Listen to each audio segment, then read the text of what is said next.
এই ভিডিওটা বিনোদনের জন্য বানানো হয়েছে, আশা করি কেউ সিরিয়াসলি নেবেন না।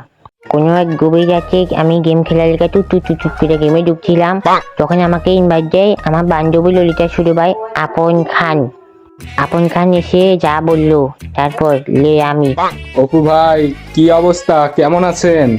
আসি তো ভালোই, তুমি কেমন আছো রে ভাই? আর ভাই অবস্থা ভাই ভালো না ভাই, গায়ে বল নাই, ভালো করে দিতে পারি না। দিতে পারো না মানে? এসব কোনা বলতে বলে কথা বলতেছো রে ভাই? আরে ভাই সিরিয়াস নেন কেন? আরে আমি বলছি কাজে মন দিতে পারি না, ভালোভাবে কাজে মন দিতে পারি না। ও, ভালো করে বুঝাই বলবো তো রে ভাই। অপু ভাই মেসেজটা দেন, এনিমিদের একটু ঘাড়ায় আসে। আচ্ছা, একটা কাজ করো, মেসেজ যাওয়ার আগে একটা গান শোনাও, মন মেজাজ ভালো না, মনটা ফ্রেশ করি। ও অপু ভাই গান শুনবেন? আচ্ছা ঠিক আছে, বলি শুনেন। সন্ধ্যাবেলা বেগুন খেতে করতে গেলাম চুরি, ও বাবা রে ভাই, তুই তো ফাইসা গেছস। তারপর কি হইলো রে ভাই? বেগুন আলা অমনি আমার হাতটা নিল ধরি। আরে বাবা, তুই তো ফাইসা গেছিস রে ভাই।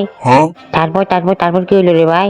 ধইরা নিয়া ভইরা দিল, ও বাবা, এই কই বইরা দিছি রে ভাই? ধইরা নিয়া ভইরা দিল বেগুন আমার থলিতে। ও, তাহলে তো ভালোই হয়েছে রে ভাই, থুলিতে বইরা দিছি। যাব না বেগুন তুলিতে, ও ললিতে, আর যাব না বেগুন তুলিতে। ভাই ওইসে এই পর্যন্তই থাক, আর বেশি গভীরে যাওয়ার দরকার নাই।